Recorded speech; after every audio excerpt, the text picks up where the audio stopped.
Olá, bem-vindos à nossa análise. Hoje a gente vai mergulhar fundo numa questão que, olha, não sai das manchetes e domina a geopolítica. Por que a China e os Estados Unidos parecem tão focados, quase obcecados por Taiwan?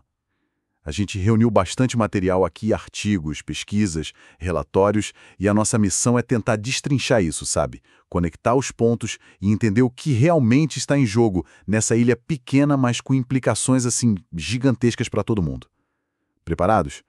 Ok, então vamos lá. Para começar, vamos localizar Taiwan direito. Geograficamente, né? É uma ilha ali no Pacífico Ocidental, numa posição que controla rotas marítimas vitais. Japão, Coreia, Mar do Sul da China, tudo passa por ali.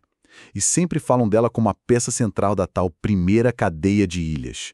O que significa isso na prática? Linha imaginária, que vai do Japão, passa por Taiwan, Filipinas, até Bornéu.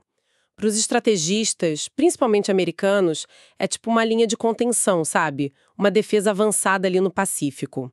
Já para a China, romper essa cadeia é visto como algo essencial para poder projetar o poder naval deles para o oceano aberto. E a localização de Taiwan faz dela, como você disse, a pedra angular. Quem controla ali ou tem acesso ou consegue negar o acesso do outro, bom, isso pode mudar o equilíbrio de poder na região de forma bem significativa. E olha só os estreitos em volta. O Estreito de Taiwan a oeste, que é uma rota comercial gigante para todo mundo. E aí, ao norte e ao sul, tem os estreitos de Miyako e Bashi. Para a China, esses dois são tipo portais estratégicos direto para o Oceano Pacífico. Entendi. A geografia pesa muito. Mas essa tensão toda não é só por causa do mapa, né? Tem uma história bem profunda por trás. Como é que a gente chegou nessa situação esquisita, com dois governos dizendo que representam a China? Pois é, a origem disso tá lá no fim da Guerra Civil Chinesa, finalzinho dos anos 40. Os comunistas, né, liderados pelo Mao Zedong, eles venceram no continente e criaram a República Popular da China, a RPC, com capital em Pequim. O governo que estava antes, o nacionalista, da República da China, o ROC, do Chiang Kai-shek, fugiu para Taiwan. E desde essa época, a gente tem essa dualidade. A RPC mandando no continente e a ROC governando Taiwan e umas ilhas ali perto. E os dois, historicamente, se consideram a China legítima. E é daí que vem a famosa super complexa política de uma só China, que sempre dá um nó na cabeça. Como é que os Estados Unidos e a China lidam com isso hoje? É uma dança diplomática bem delicada, mas fundamental para sacar o que está acontecendo. Os Estados Unidos, desde os anos 70, eles seguem a política de uma só China. O que isso quer dizer? Que Washington reconhece oficialmente o governo da RPC, lá em Pequim, como o único governo legal da China.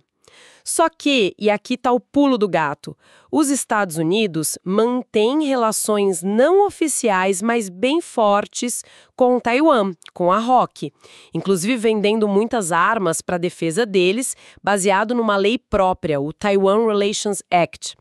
É o que chamam de ambiguidade estratégica. É de propósito, sabe? Para não apoiar a independência de Taiwan, mas ao mesmo tempo se opor a qualquer tentativa de mudar a situação à força. Certo. Então a política americana reconhece Pequim, mas não necessariamente concorda com a ideia de que Pequim é dona de Taiwan. E Pequim, por outro lado, tem o princípio de uma só China. Qual é a diferença aí? A diferença é crucial. O princípio de uma só China, de Pequim, é uma posição, assim, muito mais dura. É a afirmação de que só existe uma China no mundo, que Taiwan é parte inseparável da China e que o governo da RPC é o único governo legítimo, ponto. Para Pequim, a reunificação com Taiwan não é uma questão de si, mas de quando e como. Eles preferem que seja de forma pacífica, claro, mas nunca descartaram usar a força. Para eles isso é central, é soberania, integridade territorial. E essa coisa da soberania se liga com outra narrativa que a gente ouve bastante, né? O tal do século de humilhação. Como essa história influencia a visão de Pequim sobre Taiwan hoje em dia? Influencia demais. O século de humilhação é como eles chamam aquele período mais ou menos de meados do século XIX até meados do século XX, em que a China sofreu invasão estrangeira, perdeu guerra, foi forçada a assinar tratados que eles consideram injustos, e foi justamente nesse período, em 1895, que a China perdeu Taiwan para o Japão, depois de uma derrota militar. Então, para o Partido Comunista Chinês, que chegou ao poder prometendo restaurar a força, a dignidade da China, a reunificação com Taiwan é vista como, o último passo para apagar de vez essa humilhação histórica e para realizar o que eles chamam de grande rejuvenescimento da nação chinesa. É uma questão que mexe profundamente com a própria legitimidade do partido, entende? Nossa, essa conexão com a legitimidade interna do Partido Comunista é um ponto muito forte mesmo. Mas, olhando para o presente, por que Pequim se importa tanto assim? Quais são os objetivos mais concretos da China hoje? Bom, além da questão histórica e de soberania, que é a base de tudo, tem objetivos estratégicos e de identidade nacional muito claros. Se a China controlar Taiwan, ela ganha acesso irrestrito ao Pacífico. Isso permite que a Marinha e a Força Aérea deles projetem poder muito, mas muito além da costa atual. Isso mudaria completamente o mapa estratégico da Ásia, colocaria uma pressão direta nas alianças dos Estados Unidos com países como Japão, Coreia do Sul, Filipinas, países que dependem daquelas rotas marítimas. E a reunificação também é vista como fundamental para consolidar a identidade nacional chinesa sob a liderança do partido. E a gente vê essa sensibilidade de Pequim nas reações deles a coisas recentes, né? Não é só discurso, são ações bem concretas. O material que a gente analisou mostra um padrão claro. Exatamente. Pequim reage forte a qualquer coisa que eles interpretem como um apoio à autonomia de Taiwan ou um desafio à reivindicação deles. A gente viu isso nas críticas quando autoridades estrangeiras visitam Taipei, na pressão diplomática para Taiwan não participar de fóruns internacionais e até no jeito como a propaganda estatal chinesa tenta pintar a política interna de Taiwan. Como quando aqueles votos de recall contra políticos do KMT falharam, eles disseram que era uma rejeição popular ao partido governista, o DPP. Além disso, a presença militar e da guarda costeira chinesa perto de Taiwan, principalmente ali perto das ilhas Kinmen, ficou muito mais frequente, mais assertiva. O objetivo é duplo: normalizar a presença deles e pressionar psicologicamente Taiwan e quem apoia Taiwan. Faz sentido, é uma pressão em várias frentes. Agora vamos virar a moeda. E do lado de Washington, por que esse foco tão intenso em Taiwan? Quais são os interesses americanos que estão em jogo ali? Olha, para os EUA, os riscos de a China tomar Taiwan à força são vistos como enormes, basicamente em 3 grandes áreas. Primeiro, segurança e credibilidade. Se os Estados Unidos não conseguirem impedir ou responder a um ataque a Taiwan, a confiança nas garantias de segurança deles por parte de aliados-chave Japão, Coreia do Sul, Filipinas, Austrália poderia, assim, despencar. Isso poderia até começar a desmontar toda a rede de alianças americanas na Ásia. Segundo, a economia e a tecnologia. E aí a gente entra de cabeça no famoso fator chip, que é absolutamente central. E terceiro, a ordem internacional. Washington argumenta que deixar Pequim mudar o status quo pela força mandaria uma mensagem perigosa para o mundo todo, enfraqueceria as normas internacionais de resolução pacífica de disputas e soberania. Vamos focar um pouco mais nesse fator chip. A gente ouve muito falar da TSMC, da importância dos semicondutores de Taiwan, mas por que isso é tão crítico a ponto de ser um fator geopolítico central? É difícil até exagerar a importância disso. Taiwan, principalmente através de empresas como a TSMC, fabrica a imensa maioria, coisas de 90% por aí, dos semicondutores mais avançados do mundo. São aqueles chips de ponta, sabe? Os mais rápidos, mais eficientes. Eles são essenciais para basicamente toda a tecnologia moderna que a gente usa. Smartphone, computador de alta performance, os data centers que rodam a internet e a inteligência artificial, carros modernos, equipamento médico avançado e, muito importante, sistemas militares de última geração. Então, a sacada aqui é que essa dependência de chips não é só um problema econômico. É um possível estopim estratégico. Controlar Taiwan significaria, de certa forma, controlar o cérebro da economia global do século XXI. É isso. Exatamente. Isso cria um paradoxo incrivelmente perigoso. Taiwan é economicamente indispensável para o mundo inteiro, mas fica numa das áreas militares mais tensas do planeta. É como se a ponte mais importante do mundo, por onde passa todo o tráfego essencial, tivesse sido construída bem em cima de uma falha geológica ativa. Os Estados Unidos e outros países estão tentando, assim, desesperadamente diminuir esse risco e é o chamado de-risking. Isso inclui investir bilhões em novas fábricas de chips nos Estados Unidos, onshoring, e em países aliados, early-shoring, além de impor controles na exportação de tecnologia para fazer chips para a China. Só que construir essa capacidade leva tempo, custa muito dinheiro e Taiwan continua sendo, por enquanto, um ponto único de falha para a tecnologia global. A coisa é tão complexa que, segundo algumas fontes, os Estados Unidos até deram uma aliviada em alguns controles recentemente, talvez como parte de negociações maiores com Pequim. Mostra como é difícil lidar com essa dependência toda. Essa dependência tecnológica é mesmo um ponto de vulnerabilidade global que dá até um frio na espinha. E isso nos leva, naturalmente, para a questão militar. Como é que está o equilíbrio de forças ali no Estreito de Taiwan? Quais são as dinâmicas mais recentes? Olha, nas últimas 2 décadas, a gente viu uma modernização militar chinesa, assim, massiva e muito focada. O Exército de Libertação Popular, o PLA, hoje tem a maior marinha do mundo se a gente contar o número de navios. Eles expandiram demais o arsenal de mísseis balísticos e de cruzeiro e melhoraram muito a capacidade de operar em conjunto, ou seja, fazer exército, marinha, força aérea, força de foguetes, trabalhar em juntos de forma coordenada. E um conceito chave aqui é o de anti-acesso negação diária, o tal do A2AD. Simplificando, o objetivo é tornar extremamente arriscado e caro para as forças americanas, especialmente navios e porta-aviões, operarem perto da China, principalmente ali na área de Taiwan, se tiver um conflito. E a gente tem visto um aumento bem grande na atividade militar chinesa perto de Taiwan, certo? Não são só uns exercícios de vez em quando. Sim, a frequência e a intensidade aumentaram demais. Dramaticamente, quase todo dia tem incursão de avião do PLA na Zona de Identificação de Defesa Aérea de Taiwan, a ADIS. É bom lembrar que a ADIS não é espaço aéreo soberano, tá? É uma zona onde Taiwan pede identificação por segurança. Mas essas incursões constantes testam as defesas de Taiwan, desgastam equipamento, piloto, servem para normalizar a presença militar chinesa cada vez mais perto da ilha e, claro, são uma forma de intimidação. A gente vê também exercícios navais e aéreos grandes simulando um cerco da ilha e ações cada vez mais ousadas da Guarda Costeira Chinesa, a CCG, nas águas perto das ilhas que Taiwan controla, como Kinmen. Eles testam as respostas taiwanesas e ensaiam táticas que podem ser usadas num bloqueio, por exemplo.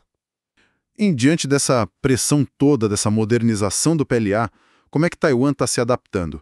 Qual é a estratégia de defesa da ilha? Taiwan está claramente focando numa defesa assimétrica. É a tal estratégia do porco-espinho. A ideia não é tentar se igualar à China em número de tanque ou navio. Isso seria impossível. O objetivo é fazer com que uma invasão ou um bloqueio seja tão caro, tão doloroso para o agressor, que ele pense 2, 3 vezes antes de tentar. Pensa num porco-espinho mesmo. Não é o maior bicho, mas atacar ele é muito desagradável, né? Então isso significa investir em muitas armas menores, móveis, letais e difíceis de achar e destruir. Mísseis anti-navio, anti-aéreos móveis, tipo os sistemas HIMARS americanos que eles testaram naquele exercício Hankwang recente. Também minas navais, drones e fortalecer a resiliência da sociedade civil e da infraestrutura crítica deles. E os exercícios militares de Taiwan, como esse Hankwang, eles refletem essa mudança, né? As fontes que a gente viu indicam que a edição de 2025 foi diferente. Sim, o Hankwang 2025 foi o mais longo da história, durou 10 dias e teve um número recorde de reservistas, 22 mil. E eles treinaram em formações maiores, tipo brigadas, o que é um passo importante para a força de reserva ficar mais capaz. Teve um foco claro em cenários bem realistas, tipo combate urbano simulado lá em Taipei, fecharam até pontes importantes, defesa de infraestrutura crítica, como porto, usina de energia, e também teve uma integração maior com os exercícios de defesa civil, o Wanan e o Minam. E, claro, os Estados Unidos continuam sendo o principal fornecedor de equipamento militar para eles. Tanque M1A2T, míssil, modernização de caça F-16. E qual o papel dos Estados Unidos e dos aliados nessa dinâmica toda? Além de vender armas, eles estão mais presentes ali na região? Com certeza. Os EUA mantêm uma presença militar forte na região, com bases no Japão, Coreia do Sul e, recentemente, aumentaram o acesso a bases nas Filipinas. Isso fortalece a capacidade deles de operar ao longo daquela primeira cadeia de ilhas. Eles fazem regularmente operações de liberdade de navegação, inclusive passando pelo sensível Estreito de Taiwan, e conduzem exercícios militares grandes e complexos com os aliados. O Talisman Sabre 2025, lá na Austrália, por exemplo, foi o maior de todos, com 19 países. Testaram novas capacidades de mísseis de longo alcance, mostraram como as forças aliadas conseguem operar juntas. Mas essa rede de alianças não é um bloco único, né? Deve ter tensões e complexidades aí também. As fontes mencionam, por exemplo, a situação com a Coreia do Sul. A aliança traz força, mas também traz desafios. Os Estados Unidos têm pressionado a Coreia do Sul para assumir um papel de segurança regional maior, que vá além da Península Coreana, e para aumentar os gastos militares. Só que o governo atual, lá em Seul, também quer melhorar a relação com a China, que é o maior parceiro comercial deles. E Pequim, claro, explora essas nuances com muita habilidade. Tenta pintar os Estados Unidos como uma influência de fora, incentiva a tal autonomia estratégica de países como a Coreia do Sul, tudo para tentar enfraquecer a união das alianças americanas. É um jogo diplomático bem complexo. Considerando todo esse aparato militar, as tensões, quais são os cenários de conflito que os analistas acham mais prováveis? Talvez até mais do que uma invasão anfíbia total, que seria algo extremamente complicado de fazer? Muitos analistas acham que uma escalada poderia começar com ações na chamada Zona Cinzenta, quer dizer, abaixo do limiar de uma guerra declarada. Isso poderia ser, por exemplo, um bloqueio naval ou aéreo para tentar sufocar a economia de Taiwan, forçar concessões políticas. A gente poderia ver ataques cibernéticos massivos contra a infraestrutura crítica, ou ataques limitados com mísseis contra alvos militares ou políticos específicos. Outro cenário que se fala muito é a China tonar uma das ilhas menores que Taiwan controla, tipo Kinmen ou Matsu, que ficam bem perto da costa do continente. Esses cenários menores testariam a vontade de Taiwan de resistir e a resposta dos Estados Unidos e do mundo, mas eles carregam um risco enorme de escalar sem controle, por erro de cálculo, sabe? O cenário é bem preocupante mesmo. E porque parece que as tensões estão aumentando justamente agora. O que está alimentando essa escalada nos últimos anos? E a pergunta de $1 milhão. O que poderia evitar um desastre? Olha, é uma confluência de fatores acontecendo ao mesmo tempo. O ritmo acelerado das atividades militares de todos os lados, China, Taiwan, EUA, aliados, aumenta demais o risco de incidente que pode sair do controle. A competição tecnológica focada nos semicondutores está ficando mais intensa. Os dois lados tratam os chips como questão de segurança nacional.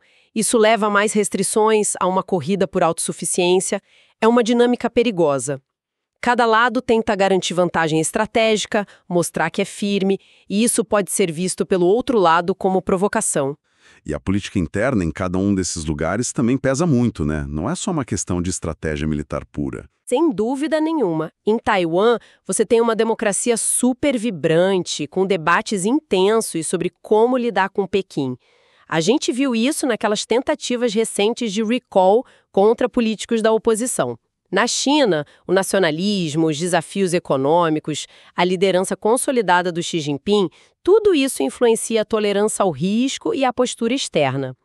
Nos Estados Unidos, apesar de ter um consenso razoável entre os partidos sobre apoiar Taiwan, tem debate sobre como fazer isso, preocupação com o custo econômico, com o risco de um confronto direto, e não dá para esquecer a perspectiva de quem vive em Taiwan, né? As fontes indicam que a maioria lá prefere manter as coisas como estão, o status quo. Mas eles se sentem cada vez mais pressionados por essa rivalidade das grandes potências, querem ter o direito de decidir o próprio futuro democraticamente. É uma voz que muitas vezes se perde na geopolítica. Então, diante disso tudo, existem caminhos para evitar o pior. O que poderia realmente diminuir as tensões? Existem sim caminhos, sim, mas nenhum é fácil. Exige vontade política. Primeiro, comunicação clara e confiável. Canais de diálogo abertos que funcionem de verdade, principalmente entre os militares dos Estados Unidos e da China. Isso é vital para evitar mal-entendido, para desescalar crise. Segundo, aumentar a resiliência. Isso vale para as cadeias de suprimento de chips, diversificar a produção, mas também para a infraestrutura crítica de Taiwan em energia, comunicação, internet, para que ela aguente pressão ao ataque. Terceiro, uma dissuasão que seja crível, mas combinada com diplomacia. A estratégia do porco-espinho de Taiwan, o apoio claro dos Estados Unidos e aliados, isso é importante, mas tem que vir junto com canais diplomáticos que ofereçam saídas que evitem encurralar Pequim. E quarto, talvez o mais difícil, precisa ter espaço político interno. Os líderes em Taipei, Pequim e Washington precisam ter margem para tomar decisões prudentes, sem parecerem fracos para sua própria população. Opções. Tem várias questões cruciais que ainda estão em aberto. São essenciais. Primeira, quão eficazes são realmente os canais de comunicação de crise que existem hoje entre EUA e China? Eles funcionariam mesmo sob a pressão extrema de um incidente grave? Segunda, qual é a real vulnerabilidade da infraestrutura crítica de Taiwan? Estou falando de energia, cabos submarinos, redes de comunicação, a ataques, sejam eles físicos ou cibernéticos. E quão rápido essa resiliência pode ser construída na prática? E terceira, uma pergunta fundamental.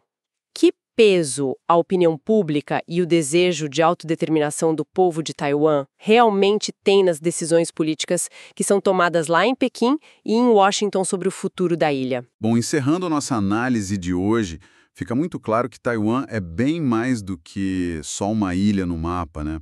É um ponto focal onde convergem história, identidade nacional, geografia estratégica, poder militar e, o que é crucial, o futuro da tecnologia global. Exatamente.